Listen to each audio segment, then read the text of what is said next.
We're talking today about unraveling the mystery of digital marketing. And so if you're here today, either you know that it's a mystery, you might not know what digital marketing is at all, or you may be an expert at it and you're just looking for some other ways to do, whether it be social media advertising, Google, or search engine marketing. And we have two experts here. So if I look like I'm distracted, I'm trying to admit people at the same time. And I don't pat my head and rub my stomach very well. So if I stop talking, that's why. Okay, so let me tell you about the two people who are presenting today. Alex Miller, she specializes in paid social media. She'll talk to us about ads and the boosting component of Facebook and Instagram. And then we have Les Reeves, who is a Google search engine marketing expert, who's going to share tips and techniques with us. And he's going to talk about the Google Grants program too.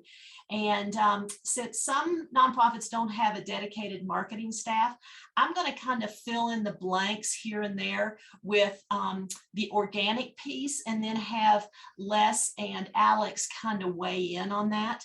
So Alex is the online media manager at Vail Health, and she oversees all paid digital media campaigns for Vail Health. And previously, she managed the marketing and digital strategy related to acquisition, messaging, and reporting for the Vail Valley Foundation. She also manages digital marketing campaigns for various realtors and businesses in Eagle County. She has a BA in marketing from Kansas State University. And then we have Les Reeves. So wave, Alex, so they know who you are. Okay. Hello. So Les has more than 25 years of digital marketing experience. His company is Smart SEM, which is based in Avon, and he helps hundreds of small businesses increase their revenue through a focus on paid PPC, so pay per click. And he's going to tell us a little bit more about that search marketing. And Smart SEM primarily works with for-profit businesses that need an edge in this ever-changing landscape. However, he has a lot of experience working with dozens of nonprofits, and he'll tell us about some of those as we go through. Okay, so wave Les so they can see who you are. Okay, and so if you all probably know this, you're Zoom experts by now, but if you want to see the speaker, if you want to see Les or Alex, if you go into the upper right-hand part of your screen and you just click on speaker, it will just show you the speaker so that you can see them. Okay, Les and Alex, let's just talk about some general terms first. So let's just baseline, that we don't know anything about social media marketing, and we don't know anything about digital marketing. So Alex, why don't we start with you, and why don't you tell us a little bit about what paid digital media is and social media ads, and then talk about boosting on Facebook. Sure. So basic understanding of paid digital media, really that's any content online that you're putting money behind. So you have display ads, you have the search engine marketing, social media ads, video ads, etc. Social media ads, being a subset of that, are paid advertisements on Facebook, Instagram, or really any other social media branch that there may be, LinkedIn, things like that. Within Facebook specifically and Instagram, kind of everything in that metasphere now, you have your boosted post, which is just promoting specific content or posts that have been on your page's feed. This is usually for a smaller budget and time frame. And then you have a social ad campaign, which are the paid advertisements you see across Facebook and Instagram, their partner sites and in-stream videos. Something that doesn't have to be a part of your posts or your page feed. It can be done kind of as a dark poster on the back end of Facebook Ad Manager. And these usually have a larger budget and a larger time frame associated with it. And so how do I, when I go into Facebook, like how do I know if it's a paid ad or if it's just something somebody posted? It's a great question. So when you're maybe going through your feed and you see a promoted post, it'll look like a Facebook post, something that would pop up like usual if you're scrolling through. But you'll see a little sponsored right underneath the ad or your page icon and name. Sometimes Facebook ads are created to look like posts. Sometimes it's just a boosted post. A Facebook ad or an Instagram ad, sometimes that'll pop up in your story and it seems like a more curated or a little bit more put together than just like a post and or a photo and a comment. It's maybe got some motion, visual graphics to it. Maybe it's a carousel with a couple different options and link outs. So if you see anything that's more of a built out social piece, that's more so an ad than just a boosted post, which just looks like a regular newsfeed post. And so in Facebook, it'll actually say in the upper right hand corner, like sponsored or ad or something, pay, or it says Exactly. something. Yep. The upper left hand corner, right underneath your profile photo and name, usually. Okay. And Instagram, does it say that too? Yes. It's starting to now. Probably about 6 months ago, it did not. And they've started to roll out more of like the sponsored tags so that people know what is sponsored content and what's not. What's nice on Facebook too, or on Instagram too, is that now they have link outs on ads. So if you see a learn more button or a shop now, mostly those have paid campaigns behind them. Perfect. Okay. So I think that gives us a baseline for advertising on Facebook and boosting and Instagram. So now let's go to you. And can you explain PPC, pay-per-click search marketing, and how that's different than an organic search? Like, where does that come up? And so just explain like the basics of that for us. Yeah, I'll try to explain it in layman's terms the best I can. So similar to kind of answering the question a second ago, anything showing up in Google search is going to have a little ad label right next to the search result. They do tend to show the top three. If there's one that's really relevant, like if you were to look up the one, have a little bit more content to it, they give it a little bit more power because their click rate for the actual resort is going to be so much higher, for instance. But essentially you get a couple lines of 30 characters a piece for the title. That format has changed over the years to where now it's really, they rotate several titles and whichever title gets the highest click rate gets the most action. Then there's a 90 character description. The descriptions now, in addition to that, they're really moving more to a model where they want to rotate the different descriptions, and whichever description gets the best click rate, they'll show that description more than others. And then just a URL. This all started from years ago. If anyone ever heard of agency.com or Resort Technology Partners, back in the days, we have an office in Avon, and I would place banners for Fortune 50 companies. And one of the things you could do is place a banner at the top of Yahoo, back when Yahoo was #1. Expensive, it was never a profitable thing to do, but that sort of spawned a company called Overture to allow you to bid on top placement. And their whole thing was whoever bids highest is at the top. And then they quickly, in 2000, 2001, started partnering with all the different search engines and displaying their results at the top of all the top search engines. At the time, it was Lycos, Alta Vista, Go.com, Yahoo is still #1. And then they finally got MSN to place it at the top. And then a few months later, Yahoo agreed to and so you had one search engine controlling really the top 3 listings on every single search engine. And it was kind of funny. I would do it back then. And I remember there was a guy, I think his name was Tom Vale, but he was in Arizona and he was selling real estate, and he would bid #1 on the word Vale. And so if you looked up Vale, this random real estate agent in Arizona would show up #1. And this was kind of the key to what was wrong with that model, because he could just sit there at top all day long and he would have a really low click rate. And meanwhile, somebody who wanted to rank for the word Vale would have to bid so high, and their click rate, they might have to pay $5, $6 a click just to rank for that term. And that guy just sat at the top of 9 of the top 10 search engines.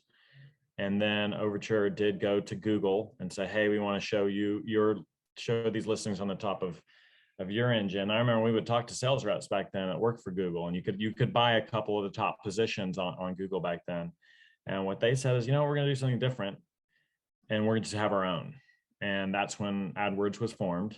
And the major, it's so simple when you look back at it, but the major difference they did was they said, we're going to have the click rate actually be a part of this.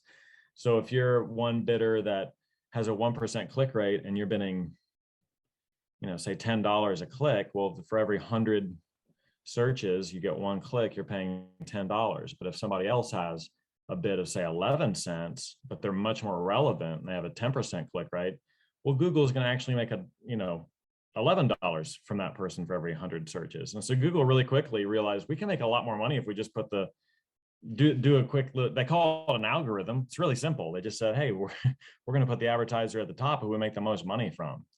And so from a profit perspective, it ends up becoming this system where whoever is at the top, if they are watching their money spend, then it's really their responsibility to convert those people. So it's like over time, it's just become a thing where you can look at it cynically and say, oh my gosh, I have to pay for placement versus I love the free clicks.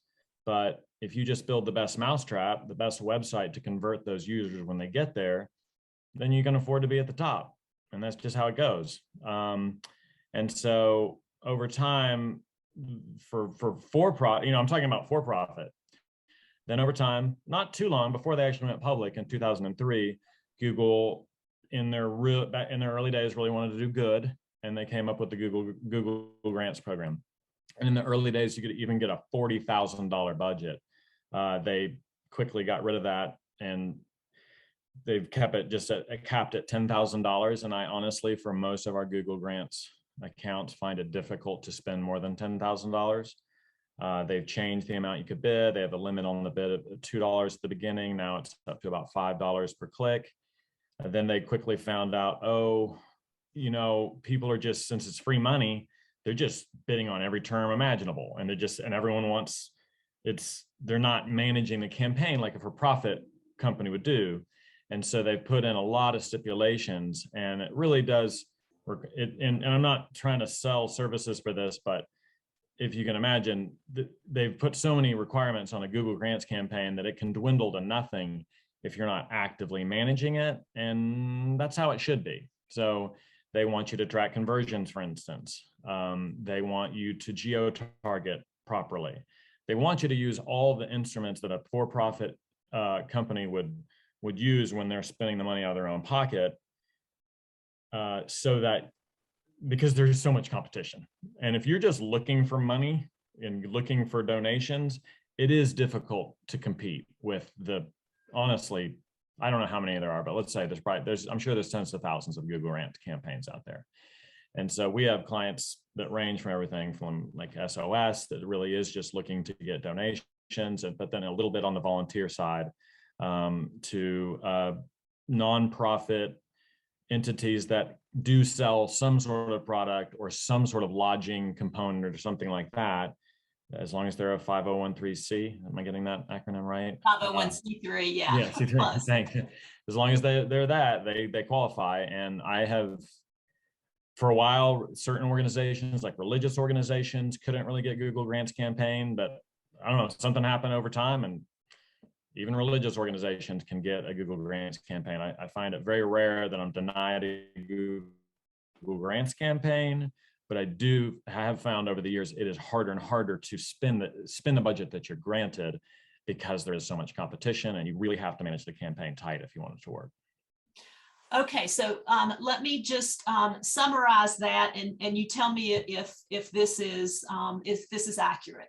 So when we talk about a pay-per-click, that means that I see a term that, let's say that, like Katie, let's say accessibility or disability or something like that. So Katie sees a term like disability, and so she says, okay, every time somebody clicks on the word disability, I'll pay a dime or a quarter or whatever. And then the more clicks she gets, the higher up that she comes when somebody searches the word disability. And I know that's a broad term, that, maybe skiing, disability skiing or something might be, a little more, condensed. So do I have that right? You do. It's funny you bring up another point. That's another rule. Can't bid on a single word in a Google Grants campaign. It's got to be a phrase. So you have to have those designated phrases, and you really want it to be as targeted as possible, which is what you would do for a for-profit campaign. But with nonprofit, it's easy to get lazy.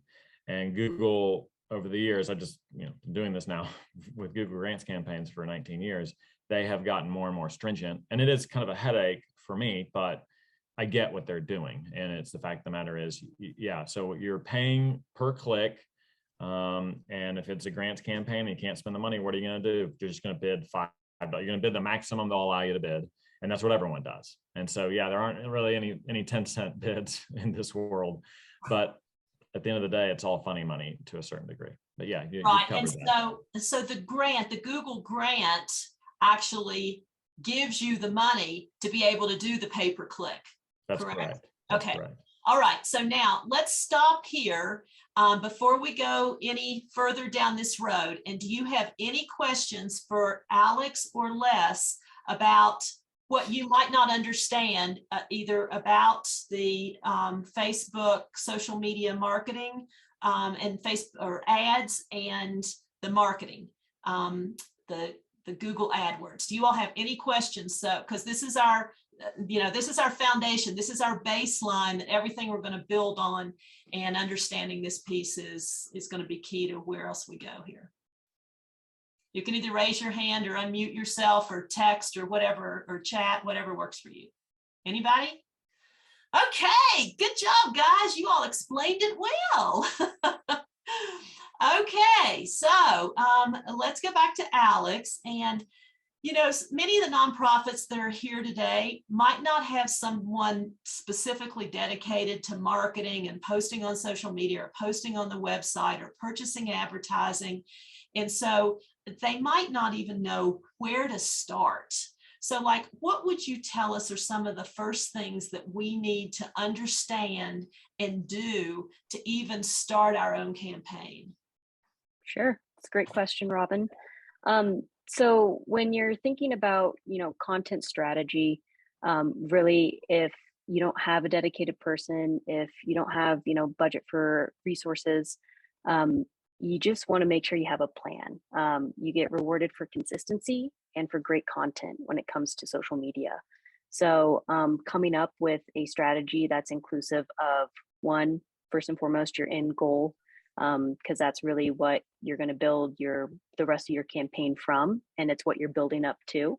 So having a strong end goal in mind, planning out a timeline for yourself. So what's going to be the length of the campaign? What's going to be the production timeline? How much time is this actually going to take me? And is this going to be effective and useful? The budget. Is it going to be an organic campaign? Is it just, something that we want to put out there, and maybe it's a social series just to drum up some engagement and show people what we're doing?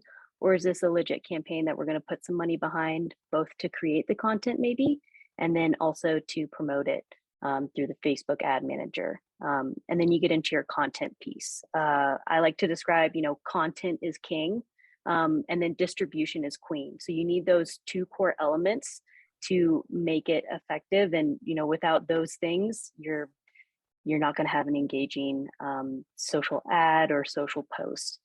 So taking the time to, have a creative theme in mind, work on your messaging, and, tailoring that messaging to the appropriate platform.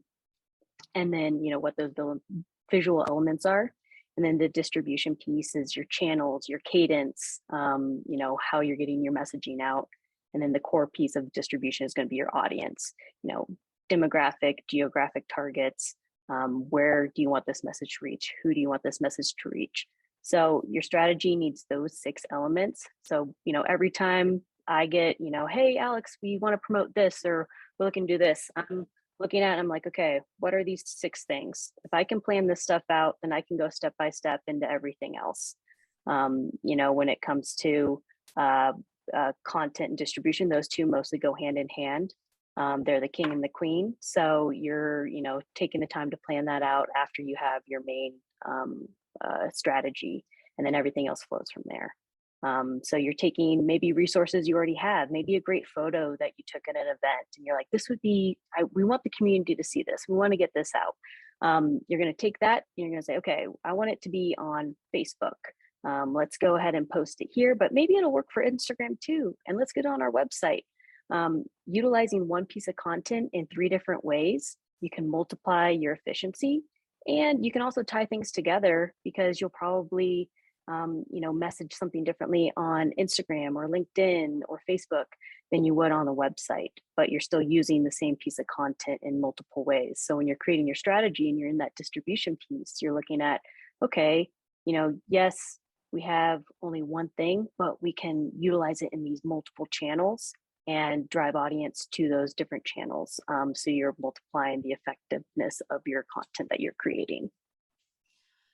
I love that. And, how do we know that though? I mean, how do we know that picture, that content, how do we know that, okay, that's worth boosting, or that's worth turning into an ad? How do you gauge that? Yeah. We're all consumers. We all, have some sort of maybe social media presence. I know nowadays some people don't, which is totally fine too. But usually in marketing, we're on social. We're seeing what's cool. We know, what engages us. But there are some kind of key similarities in all posts that you see maybe on Facebook or Instagram or LinkedIn. Really, Facebook is where you're looking for entertainment. So curating your content to maybe an entertainment piece or an informative piece, someone's wanting to see what's going on, they're probably going to go to Facebook. People go into Instagram, they want to be inspired. They want to have some sort of aspirational content, or, see, the beauty shots. And, that's kind of what Instagram's kind of become known for. And then LinkedIn, really, you're just getting some education, you're connecting, you're learning something new. You're maybe getting best tips and practices. So if you're, thinking about, okay, what's going to be an engaging post that people are going to click on or read or watch? If you keep those in mind, okay, I want to take this photo and maybe I'll spin the caption so it's it's a fun anecdote that someone can be like, oh, that's hilarious, or oh, what a cool spotlight on this employee or this volunteer. Instagram is like the beauty shot or the behind the scenes photos, story post of what your organization is doing. And then LinkedIn, you're, bragging about your organization and some of the cool things you're doing in the community. So kind of framing that content for those different platforms is probably what's going to be most successful.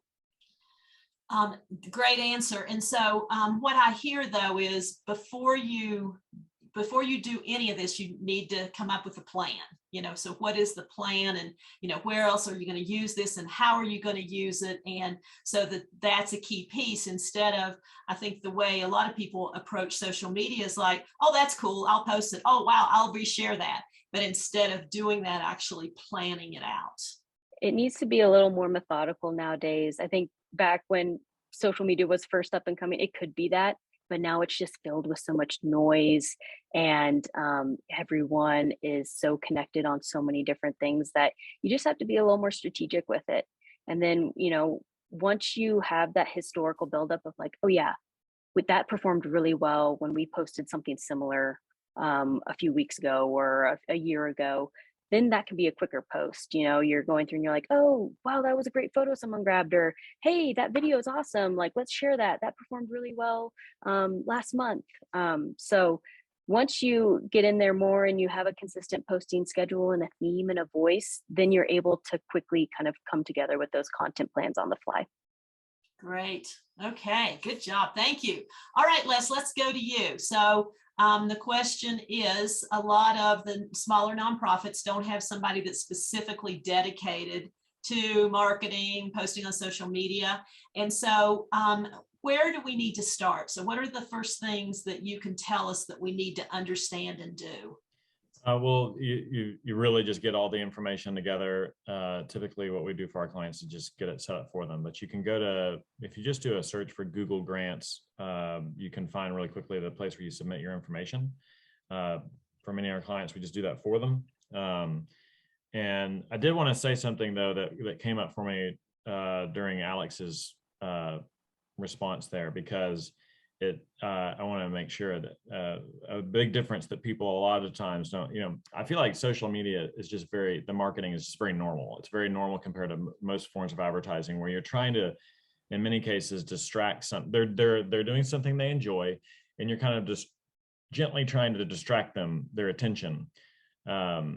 With Google, you have their attention already. If they're doing a search, I sort of I liken it to being back in college and being in the library stacks, and you're doing research on a project or something. You can't wait to get out of there. You can't wait to be done. And so we think of Google as this great thing because it's a wonderful tool, but at the end of the day, it's a tool, and you're not on Google to hang out. You're on Google to get something done. And quite frankly, you want to get it done as soon as possible and get on with your life.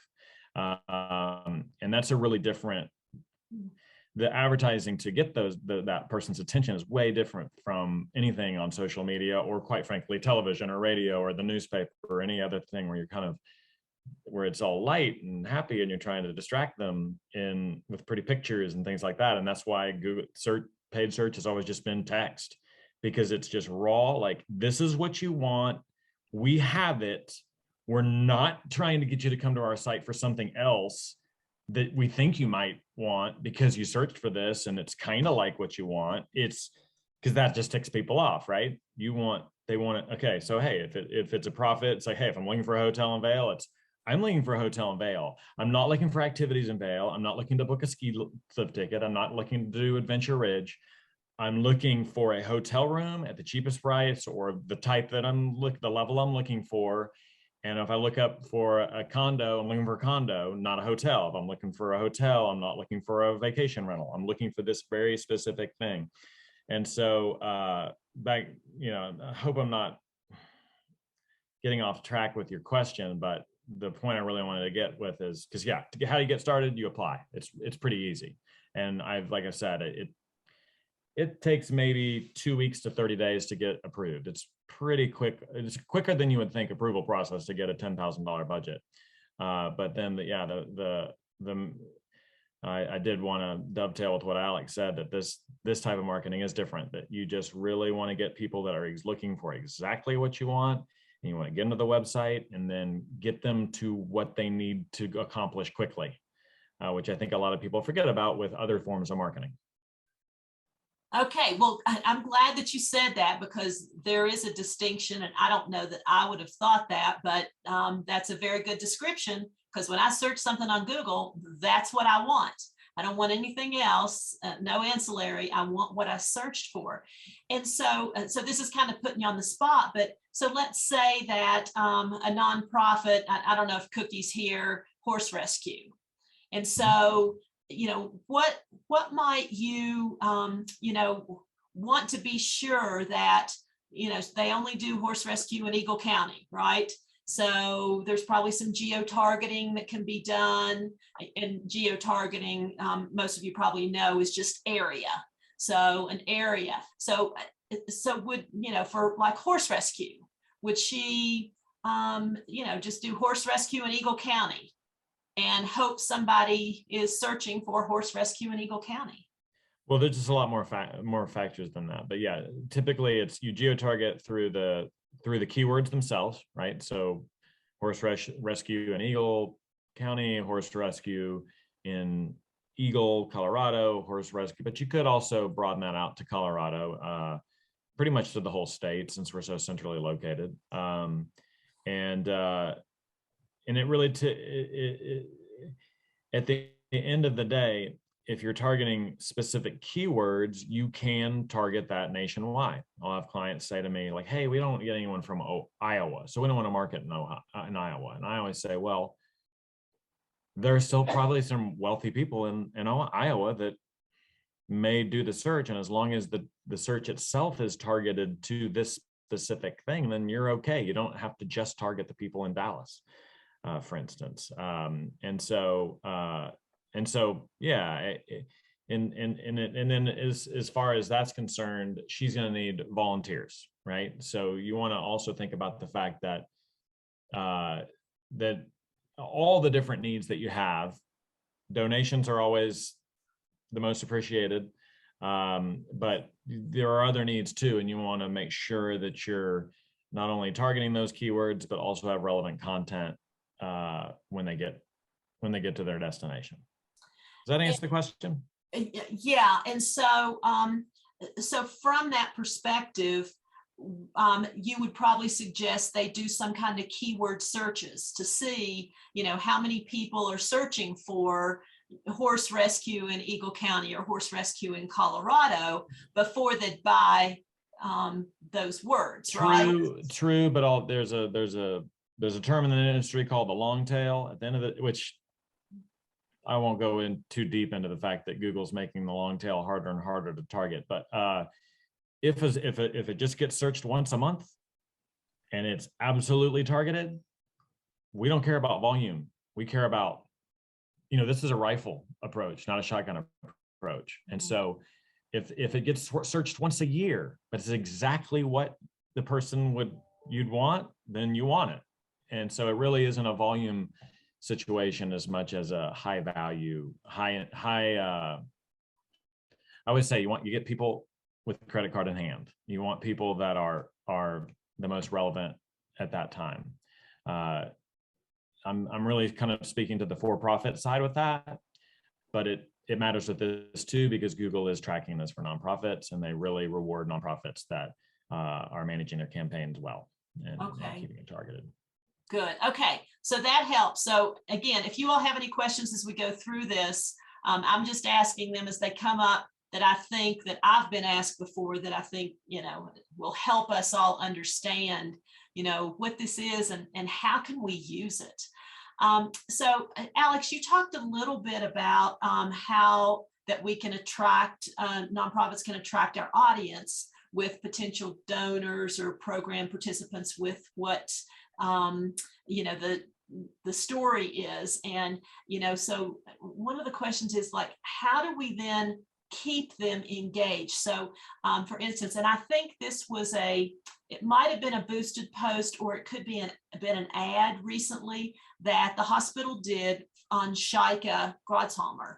And she was, I don't know whether you all talked about her being a volunteer. Oh, I know what it was.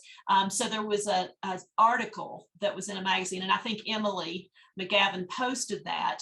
And so was that a paid ad, or did I just happen to see it in the feed? So that's a great question. And Emily McGavin may be able to answer that a little bit more. We actually have an additional social media manager for the foundation, but we work hand in hand. I help them with the advertising piece of it. But when it comes to boosted posts and organic posts, they run with that. So Emily, if you want to speak to the Shaika post, I'll let you chime in. I will have to look, because I am not the person who does that. So I will have to pull up Facebook and look. I have a feeling it was not boosted, but I'm going to double check. Okay, so I was just curious because, and the reason that I use that, those of you who aren't from Eagle County, Shaika is somebody, she's been here since almost day one of when Vail was created, and she and Peppy, her husband, who has now passed away, were just like the building blocks of this community. And so I just happened to see that in the feed.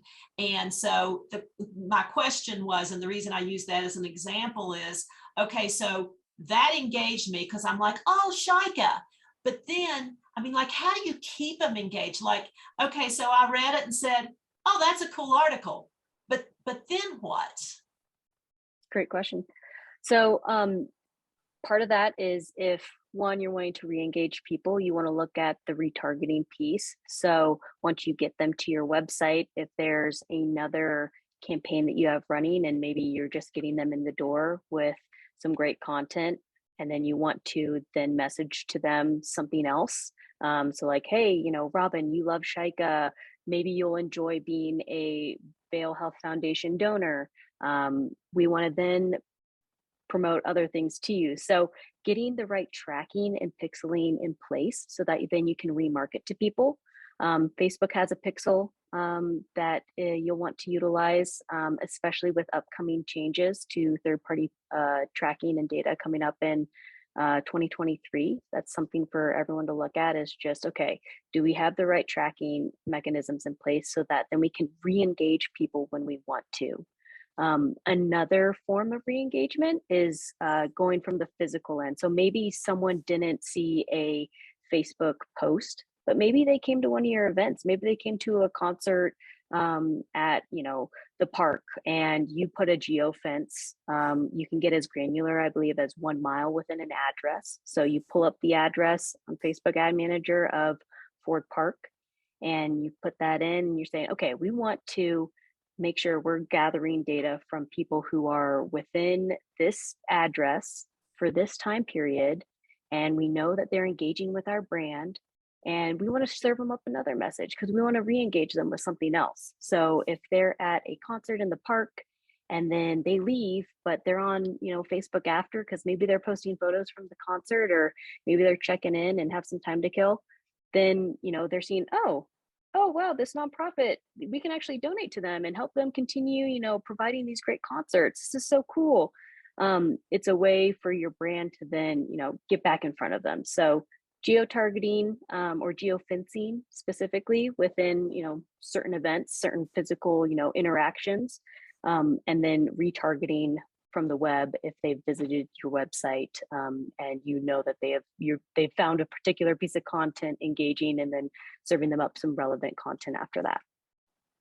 Okay, so 2 questions. So one question is, when you talk about a pixel, so my understanding is that it's just whenever you, I'll say, sign up for Facebook ads, you will get a pixel that then you put on your website or wherever you're sending them, right? And so then when I click on that from Facebook, because that pixel is on my website, then do you gather my email address, or what do you gather from that pixel?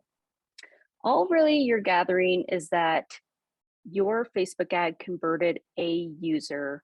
The user is identified on the back end of Facebook ads. If you really wanted to dive in, you could find, user IDs that they assign to you, but there's been so many privacy changes that really, we're not collecting all of your information, and we don't know where you live. It's more so, okay, this user, ID number 123, clicked on your ad and went to your website. They converted on your ad, and they find your business, your content, relevant, so now you can then remarket to them with other things.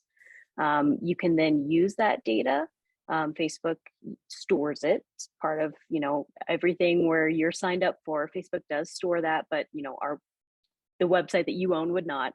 So Facebook then stores it, and they're like, okay, let's build lists for you and lookalike lists. And you can use that now to maybe market to their friends, because if they find you interesting, then, your friends would. So it's just an ecosystem. You become part of the ecosystem of the advertising mix that the organizations have.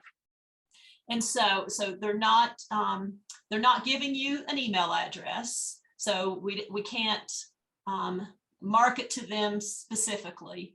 And then when they come to your website, unless you have some kind of lead magnet, lead generator on your website where, we've all seen the pop-up screens, hey, you want a copy of, such and such, fill in your email address. So that's the only way we could collect that, right? Exactly. And so just so you all know, Emily said that was not a boosted post or an ad. It was just a regular Facebook posting. And so so obviously what both Alex and Les have said was, it caught my attention because it was something that was interesting to me. And so even though it wasn't an ad, and so I guess it could have been an ad. Okay, great. That's awesome. So thank you for that description. So now, Les, let's talk about the same question to you. So how do we keep them engaged? So we pop up, on top and, 1, 2, or 3, and somebody clicks on it and they, find out, what is, a sore throat or whatever, right? Mhm. And so now what do we do to keep them engaged so that they don't just say, okay, I got the information, I'm done now, I'm gone?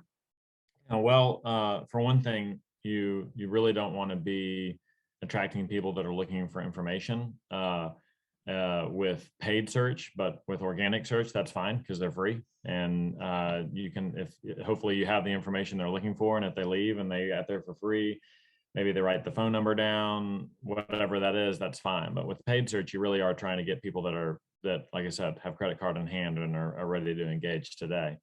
And so there are a lot of people that kind of come with and I don't know for sure. I have my theories. I don't know for sure why this comes up, but a lot of times people think, oh, I need to have a landing page that's appropriate for the keywords. And that is probably the prevalent belief in the industry. I just personally don't agree with that. I think at the end of the day, the homepage is the most important page on the website. It should be highly navigable. People should be able to get to most pages on the website within 1 to 2 clicks. When you send people to a landing page, you're basically bypassing the page that you probably spent the most time on in terms of usability, in terms of how attractive it is, and if there's some type of offer you have or some type of relevant current message you want to get across to users, it's probably on the homepage. And so I think a lot of people probably would answer your question by saying, oh, create all these landing pages that are relevant to the keywords that people are searching. But really, I think it's important to create a website that flows well, which I don't think we should really be opening up the can. I mean, we can open up the analytics but basically within analytics, you can see how people flow through your website and where they're dropping off and that sort of thing. That's the other problem oftentimes with landing pages is if you want to know how relevant a user is and you aren't actually and you don't have a transaction to track. I mean, I would on the profit side of things, I do work with a lot of real estate agents, right? How do you track that transaction? It's a relationship you're trying to build. It's a sales cycle that could be anything from 6 months to 3 years.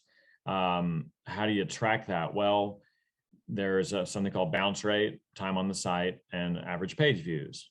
But if you send someone to a landing page that gets really quick and to the point and doesn't have a lot of options, you're probably going to have a 100% bounce rate. If we all understand what bounce rate is, it's once they leave the domain, that's a bounce. So if you're taking people to a landing page that doesn't have a lot of options, it's going to have a high bounce rate. If you're taking them to a landing page that does have a lot of options and does have clear navigation, they're going to engage in the site, and then we'll actually have something to track to prove that happened.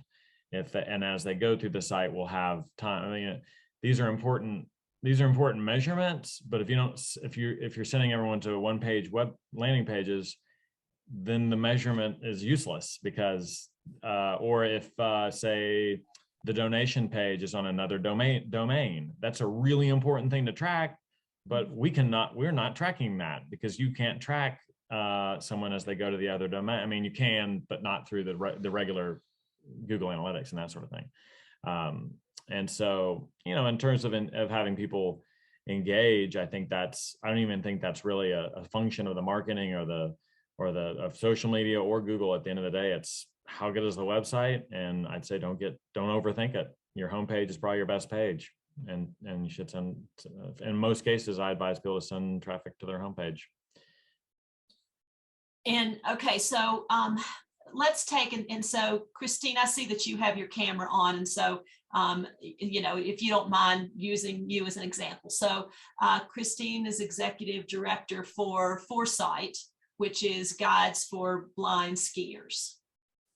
And so what would you tell Christine about what should she just be taking them to her homepage? I mean, is she trying to get them to give a donation because she'd want them to go to their donation page? Is she trying to get them to volunteer, or is she trying to just say, hey, you won't believe what all we have planned for this year for our skiers, our guides, our whatever? I mean, what would you tell her? I would tell her just what I said, send them to the homepage. So you have somebody who's coming from a keyword and they're showing clear intent that they just want to donate to a cause that's related to this. If you send them just to the donation page, that's not really all that inspiring, right? It's like, okay, it is quick, it is relevant. I don't have to click through to another page to get to what we ultimately want them to do is just donate money. And so that seems the most efficient. But if you stop and think about it, taking them to a landing page that shows, hey, how can I engage? How can I volunteer in this group? Capturing the emotions of the people that are, a homepage that captures the emotions of the people that are being helped, blind skiers, whatever it is. Maybe there's some testimonials. Engaging with them before getting them to donate money makes sense, but from a pure mechanical standpoint, you might think, oh, let's just send them straight to the donation page. Why not? We just get in there as quick as possible.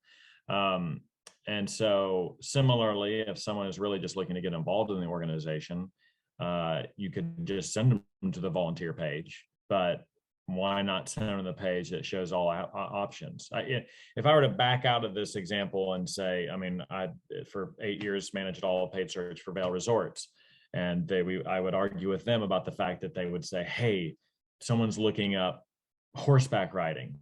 Shouldn't we send them why are you not sending them the horseback riding page? I'd say, well, I'm sending them the summer's activities page because that's a summer activity. And if they're involved if they want to see horseback riding, they can get there in one click, but they can also see all the other things you offer someone looking for a summer activity. And in that would be a case where actually, I guess I'm not sending them the homepage, I'm sending them the activities page. But the higher end you let them in is actually what I would do, where you yes, I'm showing intention that I want to donate, but I may also want to volunteer. So why don't we take them to the page that gets them so that they can choose where they want to go? Everyone thinks, oh, people don't want to click, but they'll click around a little bit and engage with the site. And then again, you then get the analytics data to show that the ad was relevant, the keyword was relevant, however they got there was relevant, because you actually see bounce rate data, time on the site, and page views when they're interacting. Perfect. Okay. Thank you for that. Because I think that helps us, just like Christine said, to be able to, kind of narrow it down and say, okay, so what does that mean for us and our nonprofit? So let's turn that same question around to you, Alex, and say, with these ads, are you sending them to a specific page on your website, or where are you sending them when you design this ad and have them click on it? Yeah.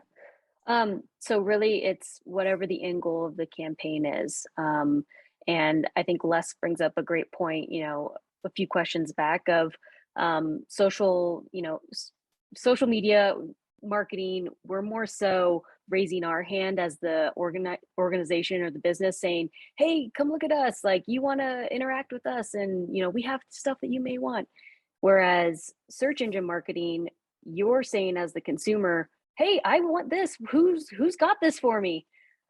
So when it comes to social ads and clicking through, you're trying to get them less clicks. So someone's going to want the specific thing you're talking about versus the whoa, what else do they have? Because you brought them in with that. So then after that, you're going to show them what else you have with your remarketing piece.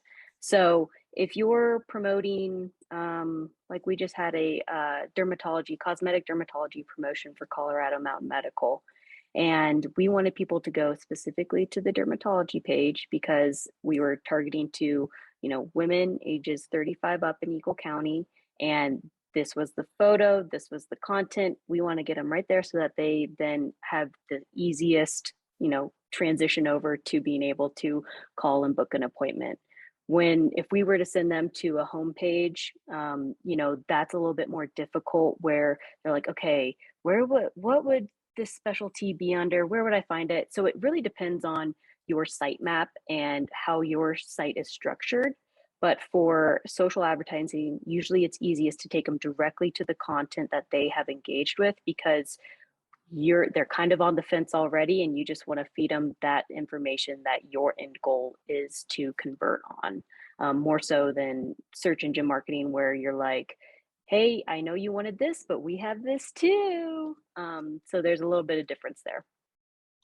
Okay, thank you for explaining that. And so, Terry, I see you have your camera on too, Terry Reichert, with Vail Valley Charitable Fund. And so let's say they have the LG Try that's coming up, right, Terry? Yeah. Okay, so they've got the LG Try coming up. And so if you were Terry, would you have an ad about the LG Try, and then it would go directly to that page? And then, you know, whether she wants sponsors or volunteers or donors or whatever, is that what you would tell her? Yeah, I'd actually recommend 2 ad campaigns, you know, because you have different audiences for those messaging. So if you're like, hey, we need a lot of volunteers, we just want people to learn about the event, maybe it's this long lead general awareness, that's where it would be something that they're going to the homepage. And let's say, hey, you know, we're a few months out, we want to drive registrations. Let's target this to people we know are in the area that like sports and maybe like other sporting events in the Valley. And we're going to be specifically targeted to that. And we know that these people are interested in this stuff. So they're going to want to register as soon as they click that ad, because they're going to want to see what the course, what's in the course, how long am I running, how long am I biking? Okay, sign me up, and then direct conversion from there. Less clicks for that type of person. Whereas, hey, you know, don't forget LG tries the state, learn more about the event. That's going to be something that's longer lead, more generalized, that could go to the homepage. Great. All right. Thank you. Yeah, thank you. And I know I'm putting you all on the spot, both Les and Alex, because I didn't tell them, hey, I'm going to ask you to come up with ideas for all these nonprofits, but because you all have your camera on. So for those of you that don't have your camera on, just know you might get to be on the hot seat and get some great ideas. Okay, so before we leave you, Alex, you know, you said you do mostly Facebook, Instagram. You mentioned LinkedIn. Are there other social media platforms that you've just chosen not to be part of what you do that you might suggest that nonprofits look at? You know, a lot of people think YouTube kind of falls into social media. That actually is more search engine marketing. So that'd be up Les's point of view, but because that is one of the largest search engines right there. When it comes to other platforms like, let's say, TikTok, I'm sure that's on top of everyone's mind. You know, whatever new things coming out, you know, experience in a smaller nonprofit previous to Vail Health. I was at the Vail Valley Foundation. So, you know, having the lean and mean budgets and not having a lot of bandwidth as a team, we really just focused on those 2 main platforms where we knew our largest audience was. Trying to grow a new platform and new audience on something that, one, you don't really have the time to curate a lot of content there because it's very different content. They can't play together. You can't multiply that content as easy.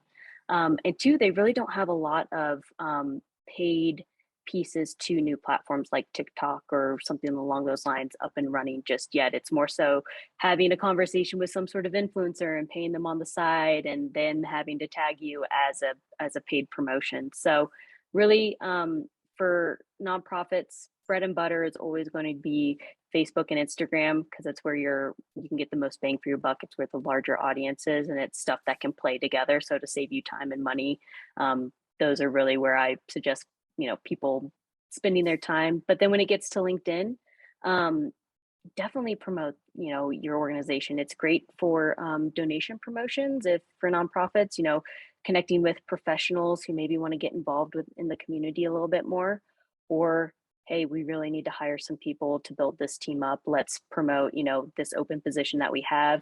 And around that position promotion, let's make sure that we're boosting a couple posts that are really engaging with what our organization is about, showing, you know, the personality and the team, and showcasing, you know, that part of the organization. So someone's like, oh, I think I just saw an ad for that company and now they're hiring. Great. I want to join that team. They looked fun, or they had such a great voice and message behind, you know, what they do and what they're about. Great. Thank you for saying that. Because one of the things, and I said I would talk a little bit about the organic marketing. One of the things that I do is, and I haven't done it for the past couple of weeks because I've been too busy, but I post 20 times a week. And so once a day, I post on all the platforms, and then I post on LinkedIn for the other 3 times a day. And the reason that I do that, when I'd worked with a marketing person, they said most of the time people go on to LinkedIn at the same time every day. And so if you're posting at 1 o'clock in the afternoon, but your target audience only goes on to LinkedIn at 9 a.m. in the morning, they're never going to see any of your posts because everything's going to push it down in the feed. And so, people say, well, that's way too much. I mean, but people don't see those 4 posts I put on LinkedIn all together because there's so many other posts that come in between there. And so with LinkedIn, and so if you all have been on LinkedIn, and I think they call it boosting on LinkedIn too, don't they, Alex? Yes. It comes into my feed and it tells me, hey, do you want to mention somebody because you've had 58 views on this post, or do you want to boost this post because you've had such and such. And so I mean that is a piece of it, but LinkedIn advertising is very expensive in my opinion compared to Facebook or Instagram. So I agree with you.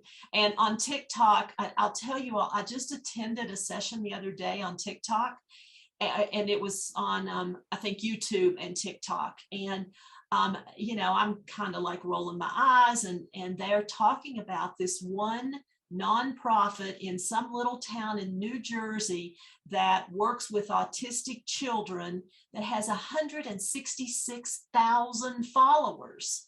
And so what they were telling us is, you all as nonprofits, you're writing off TikTok and it is growing exponentially. And so don't be writing it off. And so I'm like, okay, I'll listen to that. So I thought that was interesting too. So I agree with you on that. Yeah, and that's a great point, Robin, too, on TikTok at least, or any social media platform. If there is an individual on your team, and they don't even need to be on the marketing team, that are passionate maybe about a certain platform, and they're like, hey, you guys should really do TikTok, like it's gonna be great, bring them on board, challenge them, be like, show us how to do TikTok, help us get it off and running, help us create that plan, because you're the consumer, you're the product expert here. And have them run with it, because in marketing, and especially nonprofit marketing, you're wearing a lot of hats. You're doing traditional media, you're doing paid digital media, you're doing operations, and you're doing everything. So bringing on board people who may not be on the marketing team to help create that content too, is sometimes a great resource within your own team. Perfect. That's a great idea. I'm working with a nonprofit in Miami, Florida, and we had our social media person just kind of disappear and stop posting. And so I got one of the teachers who were just really excited about these kids. And I mean, she is just like tearing it up. It is so cool because she is so engaged. And, and somebody said, well, are they paying you for it? She's like, oh, no, I love it. So I think that's a great point that, we don't need to be necessarily paying somebody to do some posts, because, people love what we do. And so go find those people. So good. Thank you. Okay, Les.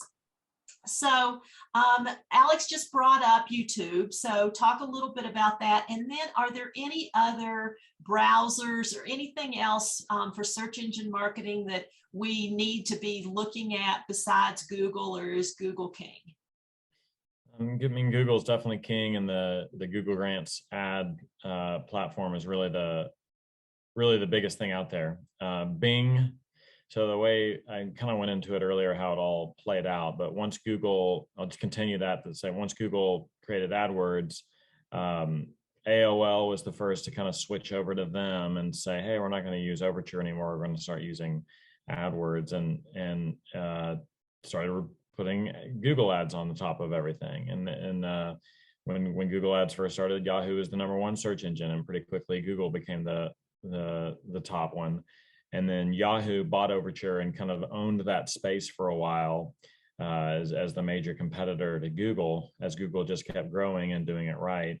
And then eventually Bing took over. They paid Yahoo a lot of money to basically kill themselves off. They basically paid Yahoo a lot of money and said, hey, we'll start providing all the, you guys get out of this business, basically. And so Yahoo did that, and now Yahoo isn't really good at much of anything anymore. And so what the other player that is out there is Bing, but they really only have about 10% of the market. They do have another, this is called a nonprofit program over there that is about 10% of what Google is able to provide.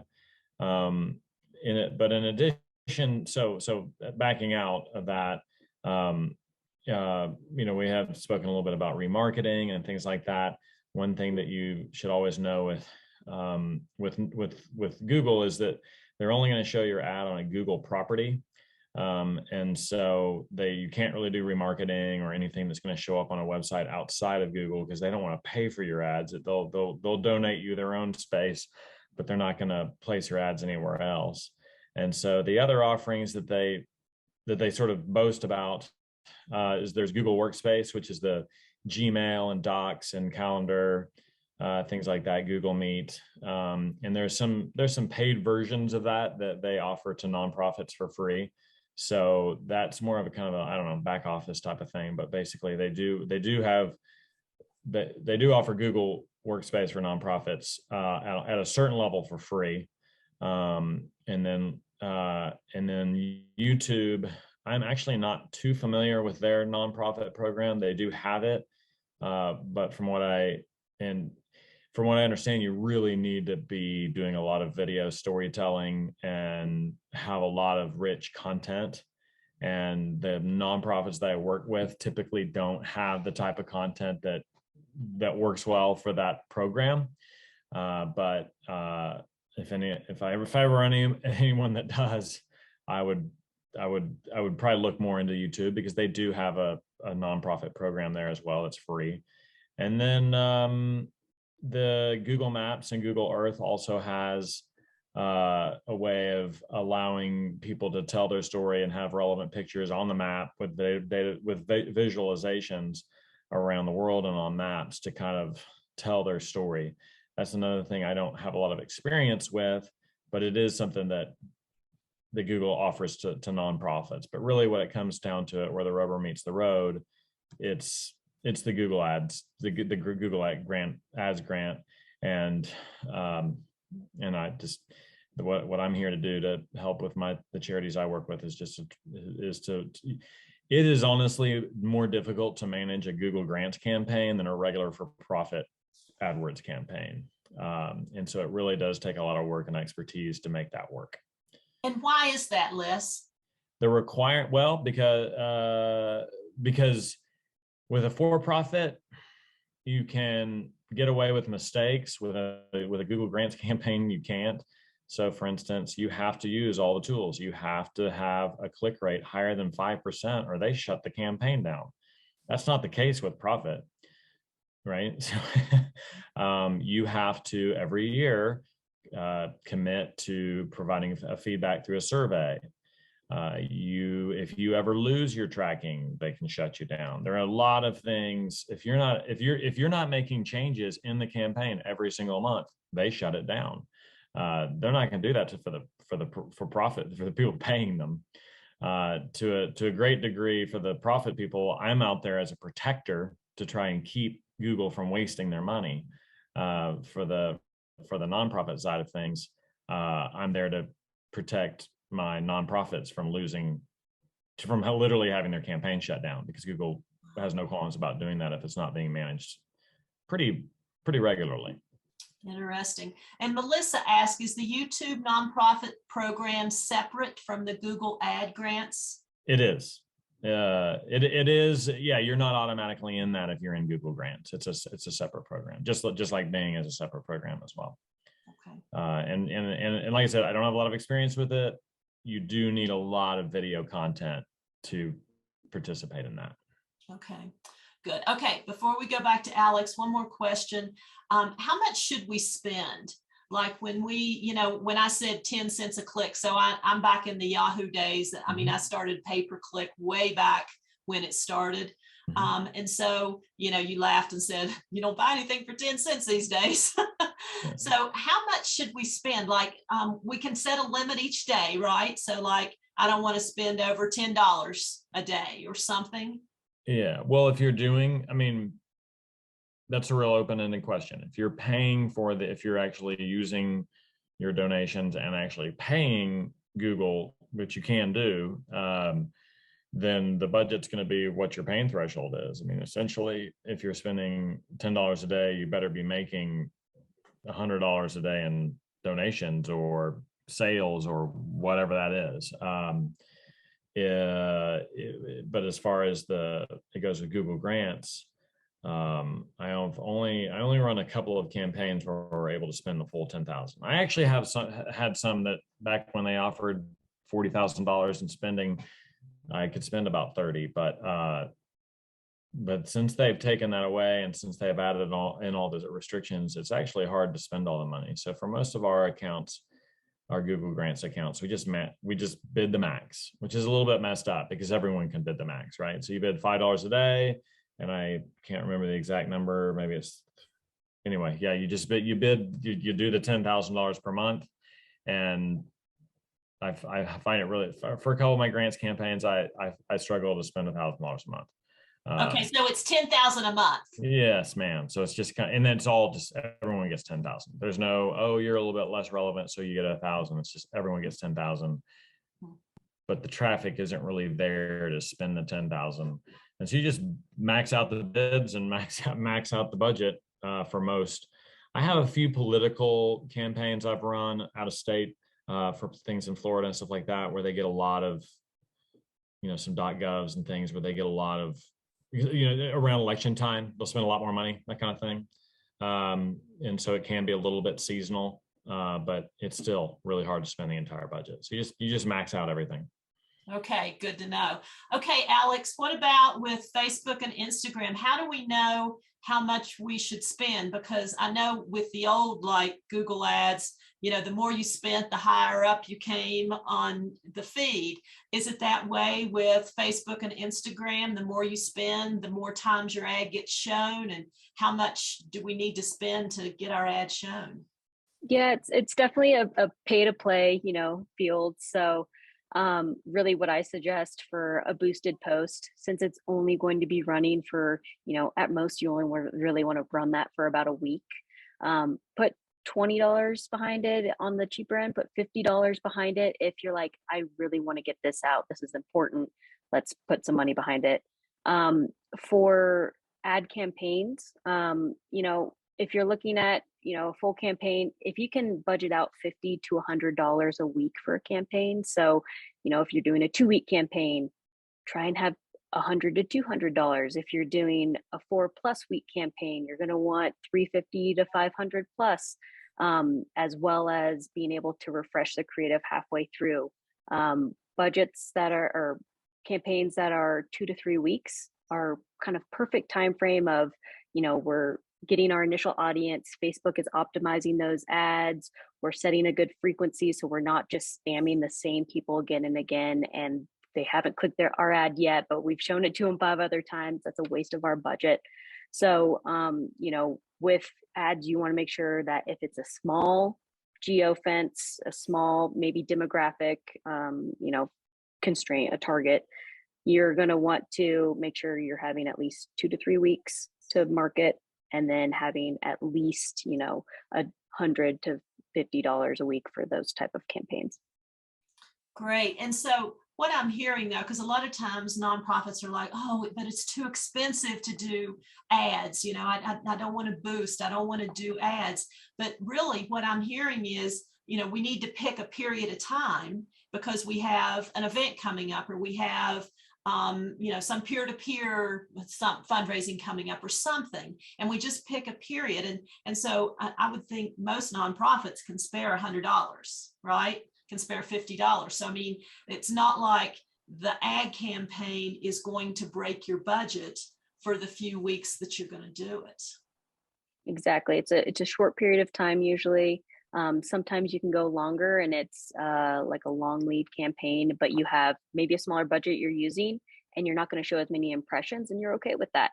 But you just want the message to be consistent for a long period of time, and that was your goal. So it goes back to that, you know, what's our end goal? Are we trying to, you know, get someone to do a certain action on our website? Are we just trying to get the word out? Or, you know, are we trying to get them to engage with a post on our feed? Those are kind of going to be the main things that help decide your timeline and your budget when it comes to Facebook and Instagram. Perfect. Okay, great. Thank you. All right, I'm going to open it up for questions now. You all are welcome to unmute yourself so you don't have to type it into the chat box. What questions do you have for Les and Alex? Yes, Terry. Alex, I have a question for you about the Meta Business Suite. So our approach to everything is we keep overhead nothing. So we've looked at Hootsuite. We don't use anything like that. So I'm currently using Meta Business Suite for my social posts, and I'm just so frustrated with it. Are you doing anything else? Should I be looking at something that is more user-friendly? And I don't even know that user-friendly is the right word to say. It often doesn't take the direction I give it and doesn't give me the feedback I need to learn. Definitely. So I just, if you have a better way to do that task, I'd love to hear it from you. For sure. So Terry, are you using Meta Business Suite? Are you using that to schedule posts or create the post? Is it more so content creation, or is it just kind of, okay, I want to make sure I get this posted at this time and date? How are you currently utilizing it? I'm mostly utilizing it for scheduling. I use the time optimization suggestion almost every time because I have found engagement is much better. Okay. And I'm using it to boost. And the boosting part of it has been the really most frustrating part. I used to have better success, I thought, before the upgrade to the Business Suite. Definitely.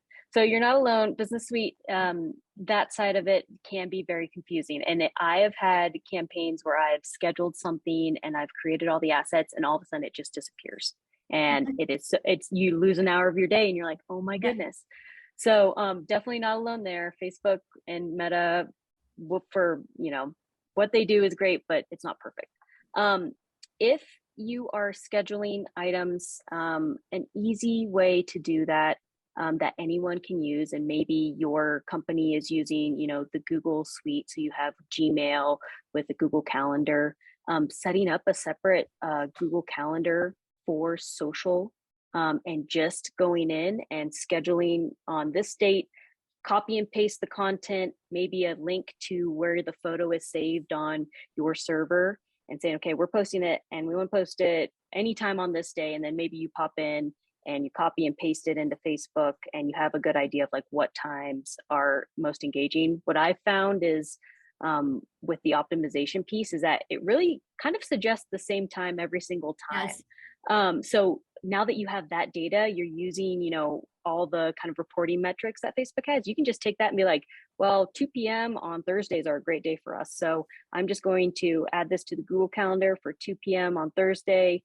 If I'm out of office, then someone else, you know, on the marketing team maybe has access to that calendar, and they're able to fill in and copy and paste that over and make sure that that post gets up. And then once it's posted, just click boost from there. Okay. You know, sometimes if you're in the platform and you're, you know, creating it all in one place, it's easy to do it from, you know, that business manager side. But at the same time, if you're going in already and posting it at the time you're wanting to post it, or maybe scheduling it the day before through the post feed, then you can always, schedule that, on your calendar. So I find Google Calendars, it's been successful in a couple organizations I've worked with, and it's free.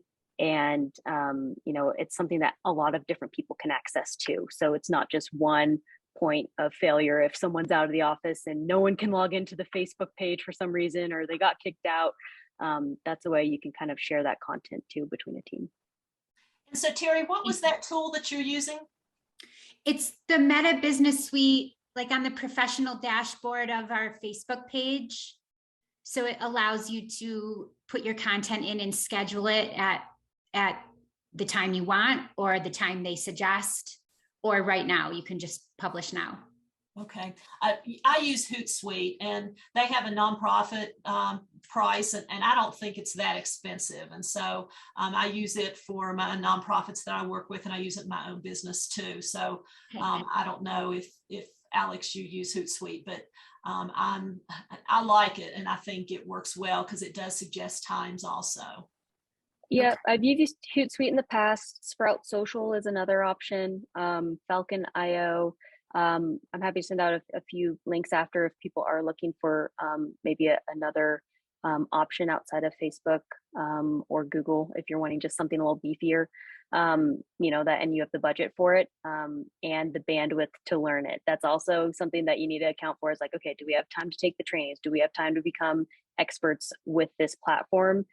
Because we really need to use it if we're going to pay the money for it, and it needs to work for us. Perfect, thanks. Okay, and so Katie asked, to build on Terry's question, is it better to spend the money on boosting a post or running it as an ad? Great question. Again, goes back to end goal. What are you wanting people to do? Do you have a post already that maybe you're going to be boosting and you want kind of an ad to complement it? And is this a longer timeline? So if it's something where it's maybe just like an announcement of this cool thing happened, we want people to see this, and really it's only relevant for a week, let's boost that post. Post it as a post to our feed. If we're trying to track conversions and trying to get a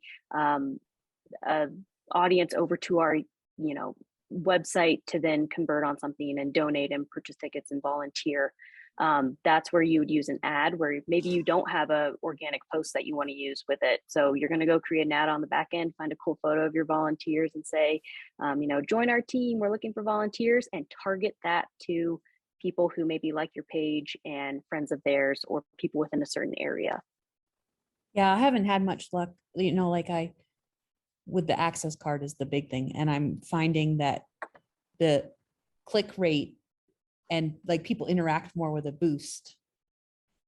But I don't know, I'm just not, I'm feeling like I'm spending right now money inefficiently for those things, because I can't get the conversions. People are clicking on it, but they're not converting over. What type of targeting do you have set up? Oh, I've tried everything. I guarantee you it's wrong. Because I look at Terry as she's the queen of this stuff. She's so good at it, and I just don't understand it at all. And I'm way in over my head. Which I'm grateful for less for the Google Ads side of things. But yeah, it's just for the sake of time, Katie, if I'm sure Robin will hopefully share our emails, feel free to email me, and we can go kind of like on a case by case basis and just get more nitty gritty of how we can help you out there. Thanks. Okay, so a couple more questions. Do you still have to have a personal Facebook account in order to have a nonprofit page? Christine asked. That's a great question. That's a stumper for me. I don't think you do. Now that you do. I got somebody messaged me privately and said, yes, you do, because you've got to be the admin of the account, which is what I always thought. But I just had hoped maybe with their separation from Instagram, or maybe just as time went on, you could go in and manage a nonprofit page without having to have a personal page, because I'm not on Facebook. And it pisses me off that I have to be on Facebook in order to manage our social media. So I don't do it. You can also create a burner page if you want. I've done that at a few other organizations. Just a burner page. You can make up a name and just set up an email that one's going to be tied to, and maybe it's social media at your organization, and the name is Val Valley or something along those lines, and that way you don't have to have a personal page, but there's still a personal page tied to the account as the admin that you can log into. Okay, cool. Thanks. That's a great idea, because I just faced that with one of the nonprofits I'm working with. The person who the page was tied to left the organization. She's the social media person that disappeared. And so then we were locked out. So, because that goes to Sue's question, can you ever delete a Facebook account? Yeah, you're able to delete accounts or business pages. It's deep in the settings. They don't want you to, but yes, it is possible to delete them. So the reason I'm asking that is several years ago, when you started it with a personal page, and then our Vail Valley Salvation Army was a personal page. I was attached. And then I found out that I could set up a public page or whatever it's called, like a nonprofit page. So I'd like to delete the original Vail Valley Salvation Army page. It was a personal page, but I can't figure out how to do that. And I haven't even been able to find a computer guru who can help me delete that. So is there somebody, does anybody know somebody who knows how to do And that? I'm going to jump in just a smidge. Yes, I know somebody who can do it, because we had to go through that when we filed our trade name and changed our name of our organization. And so what we were actually told was not to delete it, because if by some bizarre reason somebody was connected to that page, to keep it live, but again, somebody who knows what they're doing made it so that if you search for that or you went to that page, it automatically went to the new page. I might call you. Yeah. Thanks.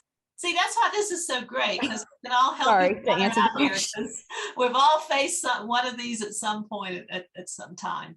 And then Marlene had said the Business Suite app is much more user-friendly than the website. She said she's had none of these issues with posts being lost. So thank you. That's great. Okay, any other questions? We're going to wrap up and speak now. Okay. So one last question for each one of you. If you could wave your magic wand, and let's start with Les, and you could bestow one thing on nonprofits to help them be successful, what would that be? That's a difficult one. I guess I would say what I kind of mentioned earlier is that to lean more on engagement, engaging on the volunteer level and not on the donation level. A lot of my clients really just are focused. Well, actually, that's not true. I'd say about half of my Google Grants clients are focused on engaging with some type of a revenue-based, not just all donations, right? It's just very difficult. There's certain things that just don't sell well on online, jewelry, artwork, things like that. People want to see it in person. And that's seems a little off topic, but the point I'm getting at is I also think that donations they need to be engaged on some level outside of the website.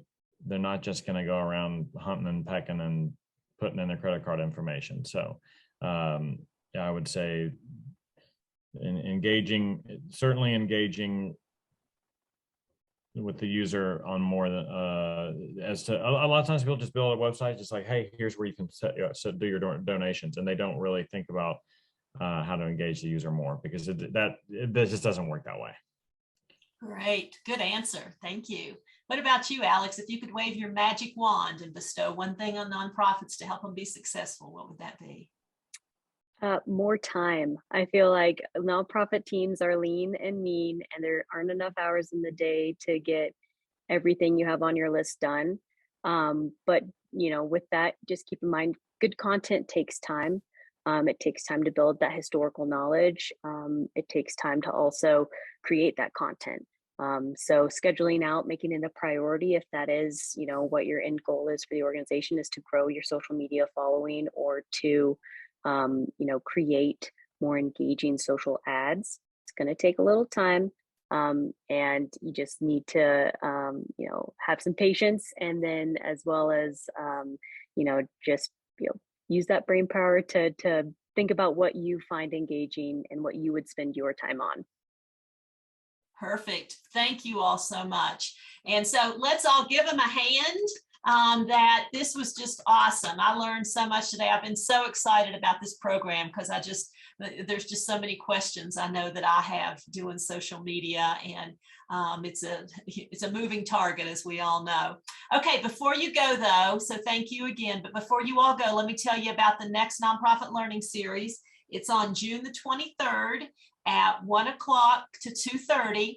And it is going to be live and in person. So schedule some extra time on your calendar to be able to travel there. And we think we're going to have it at CMC, but we don't know yet. And our speaker will be Emily McGavin. So wave, Emily. And can you just briefly tell us what you're going to talk about? Putting you on the spot. I'm going to talk about annual giving and what is your nonprofit's annual giving plan and how you can strategize to make it work for you and build the relationships with the people that you would like to do that with. And for those of you who know Emily, you know that is something that she is an expert in. I mean, I learn every time I talk to Emily, I learn something about annual giving. She's got all these great ideas, and actually I think it'll be 1 to 3. Didn't we decide 2 hours? I said 1 to 2:30, but I think 1 to 3. Yeah, I think it's 2 hours. Yep, 2 hours. Yeah. Because we know that she's got so much great information that we want to just be sure that it's a great learning session. So put it on your calendar now, June 23rd. Thank you all for coming today. Appreciate you being here. Thank you, Alex. Thank you, Les, for such a great program.